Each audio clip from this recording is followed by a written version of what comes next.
Private hospital का bill insurance cover करूगी कि नहीं? मुख्यमंत्री सहज योजना कार्ड हैगा, फिर कोई टेंशन नहीं, थोड़ा सारा ट्रीटमेंट कैशलेस है। बिना पैसिਆਂ ਦੇ? जी हाँ। ਹਰੇਕ ਨਾਗਰਿਕ ਜਿਹੜਾ ਹੈ ਉਹ ਮੁੱਖ ਮੰਤਰੀ ਸਿਹਤ ਕਾਰਡ ਜਦੋਂ ਬਣ ਗਿਆ ਤਾਂ ਉਹ 10 ਲੱਖ ਰੁਪਏ ਦਾ ਮੁਫਤ ਤੇ ਕੈਸ਼ਲੈਸ ਜਿਹੜਾ ਇਲਾਜ ਕਰਾਉਣ ਦੇ काबिल भी होगा, एलिजिबल भी होगा। पंजाब सरकार लेकर आई है दुनिया की पहली सेहत योजना। अब पैसे के कारण पंजाब का कोई भी नागरिक बढ़िया इलाज से वंचित नहीं रहेगा। सेहत का हक सबके लिए। भारत और अमेरिका के बीच में जो ट्रेड डील हुई है, इस ट्रेड डील की चर्चा अभी थमी भी नहीं थी और इस पर अभी भारत में विवाद भी हो रहा था। कांग्रेस पार्टी आरोप ये लगा रही थी कि किसी समझौते प्रधानमंत्री नरेंद्र मोदी कंप्रोमाइज्ड हो गए हैं और इस वजह से इन्होंने समझौते पर हामी भरी है। ये एक विवाद एक तरफ चल ही रहा था कि इस बीच में एक नया विवाद खड़ा हो गया है। नया विवाद ये कि क्या भारत रूस से तेल खरीदना बंद कर देगा। अब इस सवाल का जवाब इसलिए ढूंढा जा रहा है कि इस बीच में डोनाल्ड ट्रंप जो अमेरिका के राष्ट्रपति हैं, उन्होंने एक नया दावा कर दिया। दावा ये कर दिया है कि अगर भारत रूस से तेल खरीदना बंद नहीं करता है तो हम उस पर फिर से टैरिफ लगा देंगे 25% एक्स्ट्रा। मतलब जो टैरिफ अभी हटाया गया है, 25% एक्स्ट्रा टैरिफ हटाया गया है, 50% जो टैरिफ था उसमें से 25% हटा के और 7% और भी कम किया गया, तो अभी टैरिफ रेट 18% और इस पर समझौता हुआ। और इस समझौते के बीच में डोनाल्ड ट्रंप ने एक बार फिर से एक नया दावा कर दिया। अभी तक पूरे जो BTA समझौता हुआ है, बायलैटरल जो समझौता हुआ है, द्विपक्षीय समझौता, इसके अध्यादेश जारी भी नहीं हुए थे कि रूस से पेट्रोल उत्पादन और खरीदने को लेकर जो भारत पर लगाए गए 25% टैरिफ है उसको हटाने का प्रावधान जो दिया गया उस पर साइन करने के बाद ही इधर से डोनाल्ड ट्रंप फिर से बयान दे देते हैं और इस बात की चर्चा होने लगती है कि क्या डोनाल्ड ट्रंप फिर से टैरिफ लगा देंगे। और अगर डोनाल्ड ट्रंप टैरिफ नहीं भी लगाते हैं तो क्या भारत रूस से तेल खरीदना बंद कर देगा? ये सवाल आपके मन में भी उठ रहा होगा। इस सवाल के बारे में आपको ये बता दें कि पहले इसके बारे में जवाब जानेंगे, इससे पहले राष्ट्रपति डोनाल्ड ट्रंप ने क्या कहा है वो बयान आपको बताते हैं। उनका कहना ये है, एक अध्यादेश में ये कहा है कि व्यापार के सचिव, विदेश सचिव, खजाना जो सचिव है वो व्यापार सचिव द्वारा उचित समझे गए किसी भी अन्य वरिष्ठ जो अधिकारी है उनके साथ विमर्श में ये निगरानी करेंगे कि क्या भारत ने रूस से तेल का डायरेक्ट या इनडायरेक्ट खरीदारी फिर से शुरू कर दिया है या फिर नहीं। जैसा कि कार्यकारी जो आदेश है उसमें 14,329 के धारा 7 में परिभाषित है।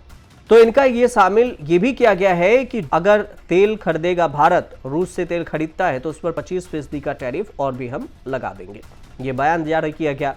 इस पूरे समझौते को लेकर जब पीयूष गोयल से पूछा गया, कॉमर्स मिनिस्ट्री है, वाणिज्य मंत्री इनके पास है, पीयूष गोयल के पास, इनसे जब सवाल पूछा गया कि क्या भारत रूस से तेल खरीदना बंद कर देगा, तो इसके जवाब में इन्होंने जो गोल मटोल जवाब दिया है और उसमें सीधे तौर से इन्होंने जवाब ना देकर ये कहा कि 140 करोड़ भारतीयों की ऊर्जा जरूरत को पूरा करना प्राथमिकता है। विदेश मंत्रालय ने जो जवाब दिया था उस पर पीयूष गोयल का जवाब ये रहा कि भारत इस बात के लिए सहमत हो या ना हो, इस पर अभी चर्चा हम नहीं कर सकते। ये विदेश मंत्रालय आपको MEA जवाब देगा और वही बता पाएंगे रूस से तेल खरीदा जाएगा या फिर नहीं जाएगा।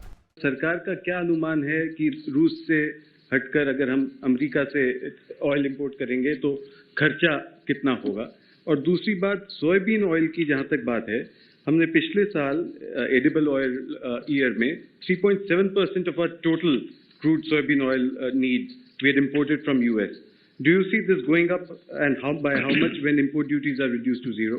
Now they're 27.5%. As regards the composition of the imports, it is up to the importers and up to the suppliers of the United States to give them an offer that they cannot refuse, and material comes into India. उसमें सरकार तो कुछ खरीदती नहीं है, बेचती नहीं है, वो प्राइवेट ट्रांजैक्शन। रही बात ऑयल की, उसका मैं आपको कई बार बोल चुका हूं, आप जितनी बार और पूछोगे मेरा जवाब वही होगा। Piyush sir, has India agreed not to import Russian oil as mentioned in Trump executive order? इसकी जानकारी आपको दे पाएंगे। When you were en route to DC, the big announcement came in, the trade deal between... Well, just as I had arrived, yeah. Right. Talk to us about, the talks on the trade deal.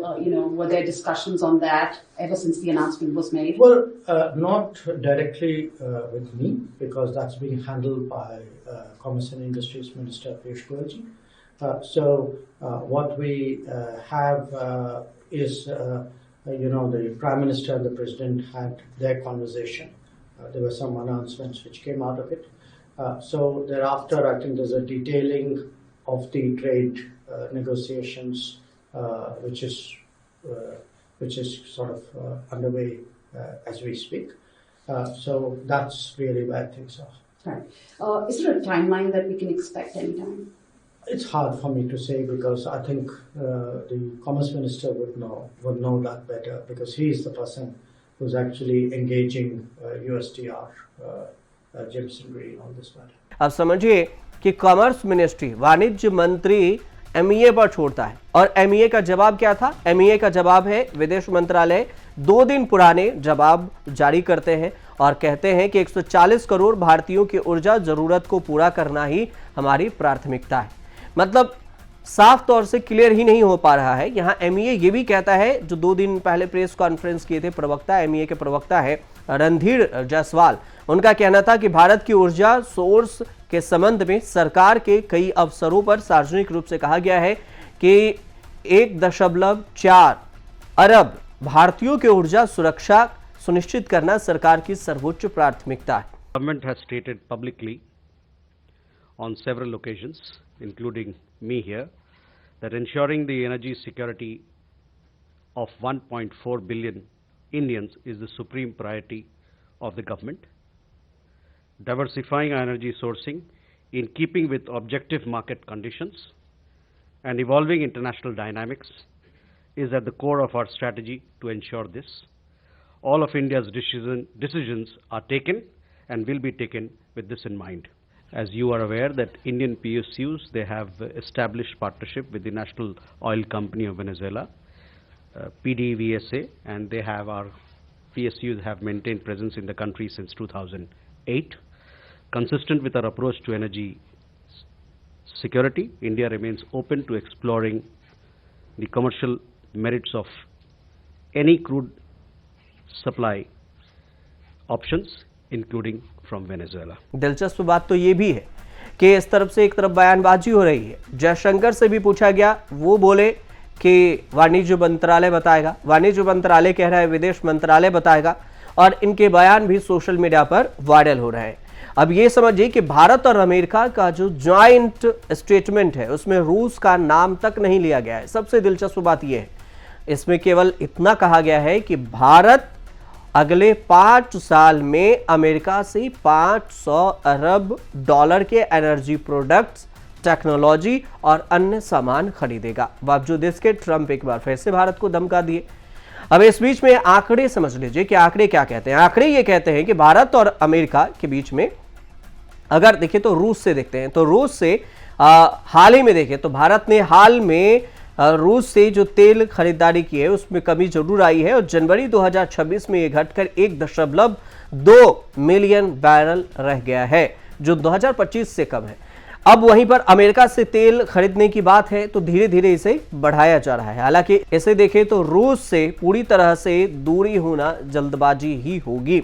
और इसके अलावा रूस से जो तेल खरीद, भारत और America के संबंध हैं, लंबे समय से ये एक मुद्दा बना रहा है कि रूस से तेल भारत क्यों खरीदता है, अमेरिका से खरीदना चाहिए। अमेरिका दबाव देता रहा कि वेनेजुएला से तेल खरीदना चाहिए, और इन सब के बीच में सवाल विवाद का रहा कि रूस से भारत तेल क्यों नहीं खरीदे। ये भी सवाल विपक्ष पूछता रहा कि अमेरिका पर क्यों हम भरोसा करें। अब इसमें देखिए एक चीज और आपको बताते हैं कि फरवरी 2022 में यूक्रेन पर जब हमला हुआ उसके बाद पश्चिमी देशों ने रूस पर बैन लगाया और वहां से तेल खरीदना कम कर दिया। इसके बावजूद भी भारत ने रियायती दरों पर उपलब्ध रूसी तेल खरीदना शुरू किया और जारी रखा। हालांकि पिछले कुछ हफ्तों में भारत द्वारा रूसी तेल की जो खरीद है उसमें तेजी गिरावट देखी गई है, लेकिन भारत सरकार ने खबर जो बात बताई अभी तक हमने बताया वो तब तक अपडेट ये नहीं किया कि कितने बैरल तेल रूस से खरीदी है। 2022 से देखेंगे तो भारत और रूस के बीच में 5 जो साझेदार व्यापार है उसमें शामिल रहा है भारत और रूस, और तेल की खरीद बढ़ाने के कारण ही ये सब कुछ हुआ है।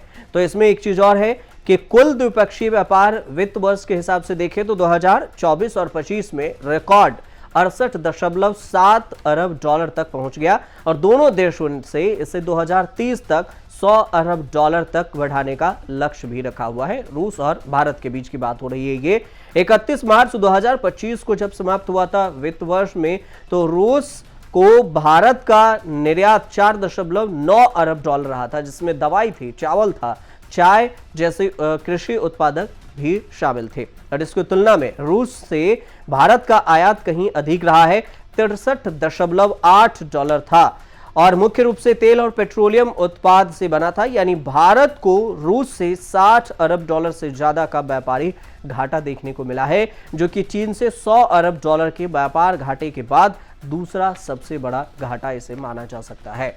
भारत के लिए रूस की अहमियत की अगर बात करें तो रक्षा मामले में आपको पता होगा कि S-400 सबसे ज्यादा जो भारत भरोसा करता है वो रूस पर करता है, और जो डिफेंस सिस्टम है वो रूस का ही है, S-400 जो भारत खरीदा है। इसके अलावा जो देखें तो रक्षा को लेकर तो देता ही है, कई ऐसे मामले हैं जिसमें 200 से अधिक रूसी जो निर्मित लड़ाकू विमान है वो भी भारत ने खरीदा, भारतीय सेना के पास है, और इसमें कई मिसाइल भी हैं और डिफेंस सिस्टम भी है।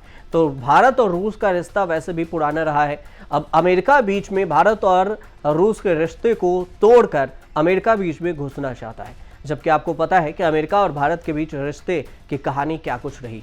फिलहाल अगर आपकी इस पर कोई राय हो तो आप हमें कमेंट जरूर कीजिए, और देखते रहिए न्यूज़ तक। राजनीति हो या क्राइम, संसद की बहस हो या सड़क की सच्चाई, बाजार की चाल हो या रोजगार की तलाश, देश की चर्चा हो या दुनिया की हलचल, जंग के शोर से सीज फायर की खबर तक, यूपी बिहार से तमिलनाडु की सियासत तक, एस्ट्रोलॉजी के सितारों से खेल के मैदान तक, सच साफ सीधे अंदाज में देखिए तक 360, गली से ग्लोब तक।